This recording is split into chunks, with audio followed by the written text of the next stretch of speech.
আসসালামু আলাইকুম। দেশ ও দেশের বাইরে থেকে যারাই আমার ভিডিও দেখছেন তাদের সবাইকে আন্তরিক শুভেচ্ছা ও অভিনন্দন। আজকে মাছের মাথা দেখে সবাই বুঝতে পেরেছেন এটা আমি কি রান্না করব।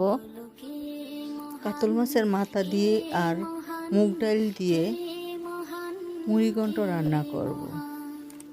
এজন্য আমি মাথাটা আগে থেকে ধুয়ে লেবু দিয়ে গরম পানি দিয়ে ধুয়ে পরিষ্কার করে ভেজে নিয়েছি। এখন একটি পাত্রে পরিমাণ মতো তেল দিয়ে নিলাম। এখানে গরম মশলাগুলো একটু ফোড়ন তুলে নিব। পেঁয়াজ কুচি করে রেখেছিলাম, এখানে 1 কাপ পেঁয়াজ কুচি দিয়ে দিলাম। এগুলো একটু ভেজে নিব।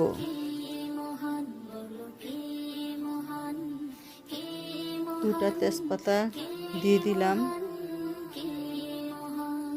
1.5 টেবিল চামচ আদা রসুন পেস্ট দিয়ে দিলাম। এখন এগুলো সব ভেজে নিব। আদা রসুনটা একটু ভালো করে ভেজে নিতে হবে যাতে গন্ধ না আসে। একটু পানি দিয়ে দিলাম। এখন হলুদের গুঁড়া দিয়ে দিব 1 চামচ।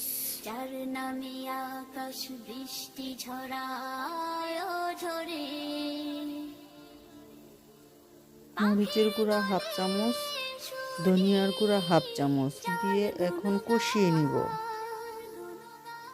স্বাদ মতো লবণটা আমি অফ ক্যামেরায় দিয়ে দিয়েছি, তাই দেখাতে পারিনি, এজন্য দুঃখিত। 4-5টা কাঁচামরিচ ফালি করে দিয়ে দিলাম। 2টি টমেটো আমি কুচি করে কেটে রেখেছিলাম, সেগুলোও দিয়ে দিলাম। এখন নেড়ে চেড়ে টমেটোগুলো মশলা মেখে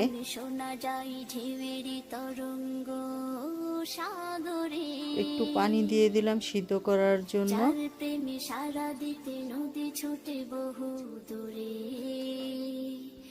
ঢাকনা দিয়ে ঢেকে দিব 5 মিনিটের জন্য। 5 মিনিট পর ফিরে আসছি। 5 মিনিট পরে টমেটোগুলো সিদ্ধ হয়ে গেছে। এখন টমেটোগুলো নেড়ে চেড়ে একটু ভেঙে দিব। মাছের মাথাটা দিয়ে দিব, কষিয়ে নিব মাছের মাথা। এভাবে মাছের মুড়িঘণ্ট রান্না করলে কোনো গন্ধ আসে না। মাছ ভেজে কষিয়ে নিতে হবে। আমি মুগ ডাল ভেজে ধুয়ে আধা ঘন্টা ভিজিয়ে রেখেছিলাম, এখন সেগুলো দিয়ে দিব।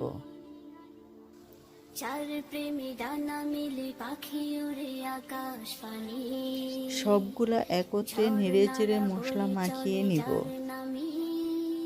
মাখাতে মাখাতে কিছু কথা বলি। যারাই মাছের মাথা রান্না করেন তারা লেবুর রস দিয়ে গরম পানি দিয়ে খুব সুন্দর করে ধুয়ে নেবেন, তাতে মাছের গন্ধ থাকবে না। পরিমাণ মতো পানি দিয়ে দিব ডাল সিদ্ধ করার জন্য।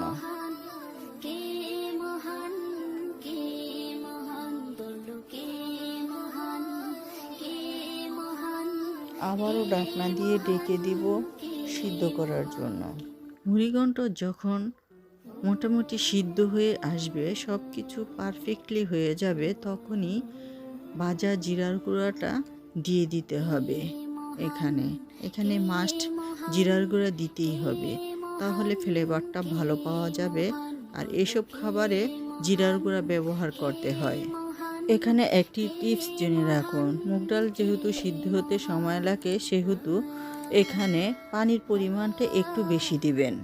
এখন সব কিছু পারফেক্টলি হয়ে গেছে। এখন আমি ধনেপাতা দিয়ে দিব।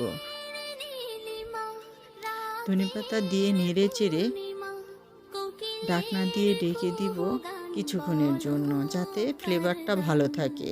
হ্যাঁ বন্ধুরা, আমার এই চ্যানেলটা কারো যদি ভালো লেগে থাকে তাহলে লাইক, শেয়ার, কমেন্টস এবং সাবস্ক্রাইব করতে ভুলবেন না। আর আপনাদের এই লাইক, শেয়ার, কমেন্টস আমাকে উৎসাহ যোগায়। ধন্যবাদ।